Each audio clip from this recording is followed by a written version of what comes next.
What's up? It's your boy Danye BC2 and Katt Williams is going brazy. Now, for people who everybody has to know what's going on now, Katt Williams has gone super viral because it went to Club Shay Shay's podcast, Shannon Sharp's podcast, and he started talking his talk. Now, I know a lot of people are there's two sides of it. A lot of people are good for Katt. He's exposing the industry. He's talking his truth, and he's bringing light to he's bringing light to the truth. Like you can't blame him. And I am on that side of things. And there's other people who are on the side of he's just talking. He's hating. He's a hater.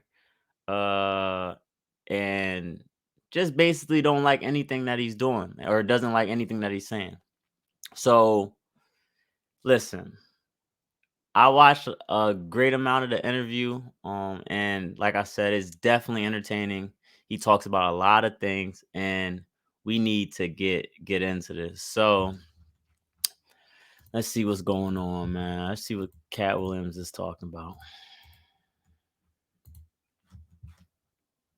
15 years in Hollywood, no one in Hollywood has a memory of going to a sold-out Kevin Hart show, there being a line for him ever getting a standing ovation at any comedy club. He already had his deals when he got here. Have we heard of a comedian that came to L.A. and in his first year in L.A., he had his own sitcom on network television and had his own movie called Soul Plane that he was leading? No, we've never heard of that before that person or since that person.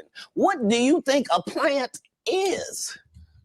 Oh, right off the bat, he is coming for Kevin Hart. Now, he's basically saying that Kevin Hart is a industry plant. And what he's saying to support that is he basically came out of nowhere.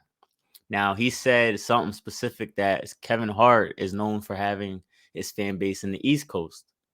So he was asking how in the first year of when Kevin Hart got big was he performing in the West if his fan base was all the way over there.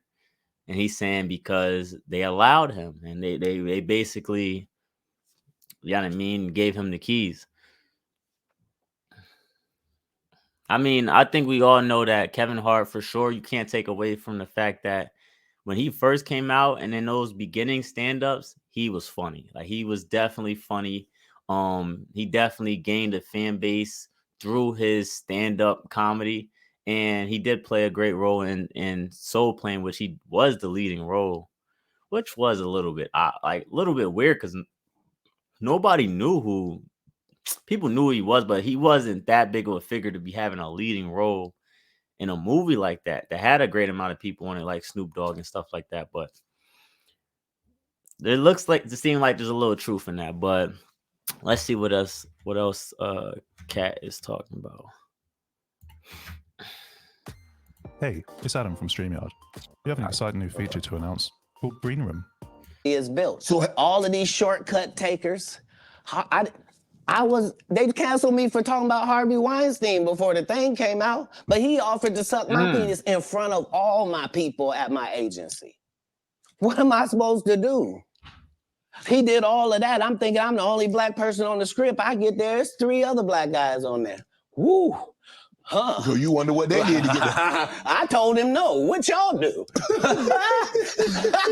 And this is why when I walk in a room, heads go down. Behind my back, I'm nothing. I'm just a regular old comedian that's bitter and jealous. But in my face, no, no, no.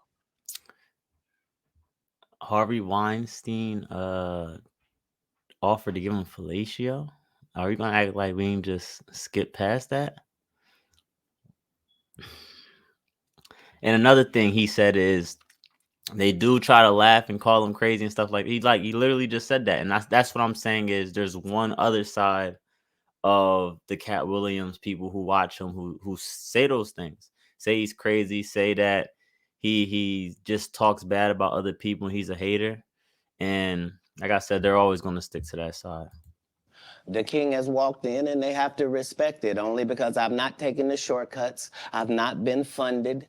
They pay you to not talk about things they don't want you to talk about.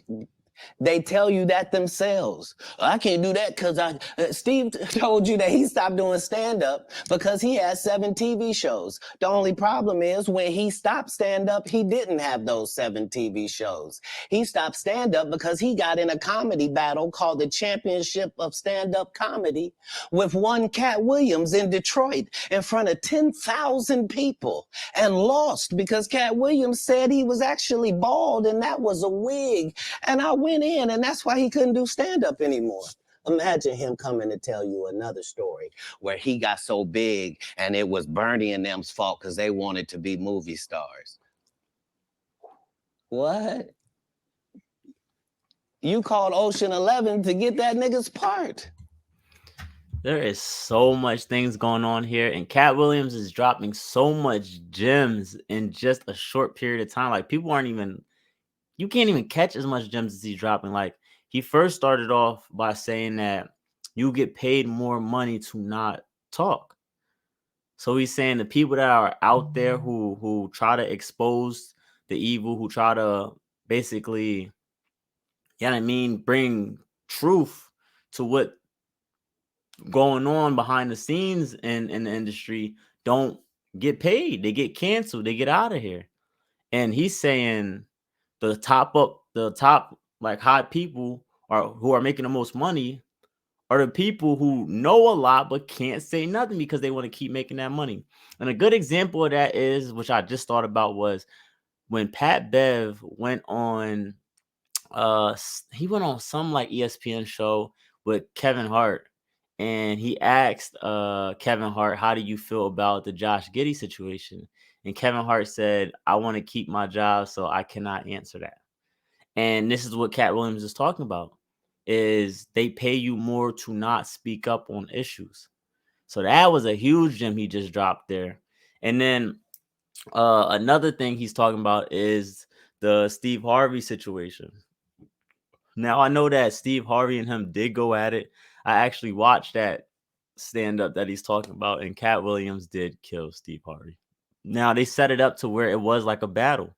It was Steve Harvey versus Katt Williams, and they were trying to see who was funnier, and they were coming at each other because there was like this big stigma that they were competing against each other, who's like one of the top people.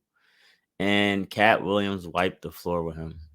And so Katt Williams is saying that Steve Harvey is trying to lie and say that that's why that he stopped doing stand-up because, you know what I mean, trying to be a movie star and things like that. But he's saying, no, you stopped stand-up because I cooked you. What do you mean you didn't want to be a movie star? So on the behalf of Bernie, I would have to say what I have to say. Have you ever been on tour with any of these guys? Every guy I mentioned to you is not funny out there in real life. Right. So no. Faison's never done his own tour in 30 years. Steve Harvey don't do stand-up no more. Cedric doesn't write. I'm sorry, he doesn't write. Rickey Smiley has been playing the same old black woman forever. Like, you can't get a young fan base with that. Like, you got to be doing karaoke around the country to make that work. Right. And Well, I mean, I think we got the gist of that. But Katt Williams is popping and going viral right now. I'm talking about the interview that he did with Club Shay Shay. How much is that up right now? Yeah. What do you? I need to see how much that interview. So the interview done with Club Shay Shay in one day is at 8 million views. Dang, he is on fire. But please do me a huge favor if you're still watching this video, hit that like and subscribe button. My goal is to get to 1,000 subscribers. So any likes, any subscribes, any comments is definitely helping toward that. And let me know what you think. You think Katt Williams is bitter? Do you think Katt Williams is telling the truth? And yeah, at the end of the day, he is definitely in my top 3 stand-up comedians of all time, personally. and he is way funnier than everybody's coming at personally. But hey, let me know what you think. Thanks for watching.